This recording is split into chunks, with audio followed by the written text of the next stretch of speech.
Exodus chapter 10, verse 24. Then Pharaoh summoned Moses and said, "Go, worship the Lord. Even your women and children may go with you. Only leave your flocks and herds behind." But Moses said, "You must allow us to have sacrifices and burnt offerings to present to the Lord our God. Our livestock too must go with us. Not a hoof is to be left behind. We have to use some of them in worshiping the Lord our God. And until we get there, we will not know what we are to use to worship the Lord." But the Lord hardened Pharaoh's heart, and he was not willing to let them go. Pharaoh said to Moses, "Get out of my sight.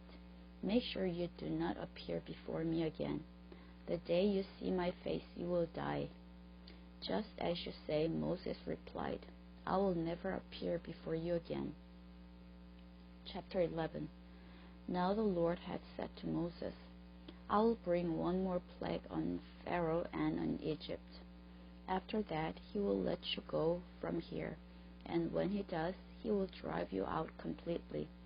Tell the people that men and women alike are to ask their neighbors for articles of silver and gold." The Lord made the Egyptians favorably disposed toward the people, and Moses himself was highly regarded in Egypt by Pharaoh's officials and by the people. So Moses said, "This is what the Lord says. About midnight I will go throughout Egypt.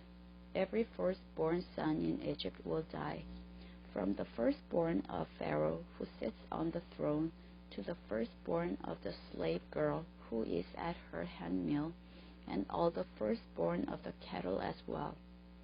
There will be loud wailing throughout Egypt, worse than there has ever been or ever will be again. But among the Israelites not a dog will bark at any man or animal. Then you will know that the Lord makes a distinction between Egypt and Israel. All these officials of yours will come to me, bowing down before me and saying, 'Go, you and all the people who follow you.' After that I will leave." Then Moses, hot with anger, left Pharaoh.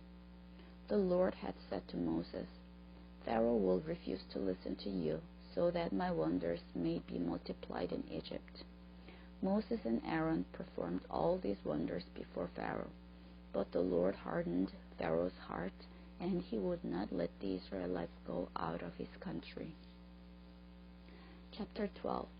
The Lord said to Moses and Aaron in Egypt, "This month is to be for you the first month of your year. Tell the whole community of Israel that on the 10th day of this month each man is to take a lamb for his family, one for each household. If any household is too small for a whole lamb, they must share one with their nearest neighbor, having taken into account the number of people there are. You are to determine the amount of lamb needed in accordance with what each person will eat. The animals you choose must be year-old males without defect, and you may take them from the sheep or the goats. Take care of them until the 14th day of the month, when all the people of the community of Israel must slaughter them at twilight. Then they are to take some of the blood and put it on the sides and tops of the door frames of the houses where they eat the lambs. That same night they are to eat the meat roasted over the fire, along with bitter herbs and bread made without yeast. Do not eat the meat raw or cooked in water, but roast it over the fire, head, legs, and inner parts. Do not leave any of it till morning. If some is left till morning, you must burn it. This is how you are to eat it: with your cloak tucked into your belt, your sandals on your feet, and your staff in your hand. Eat it in haste. It is the Lord's Passover.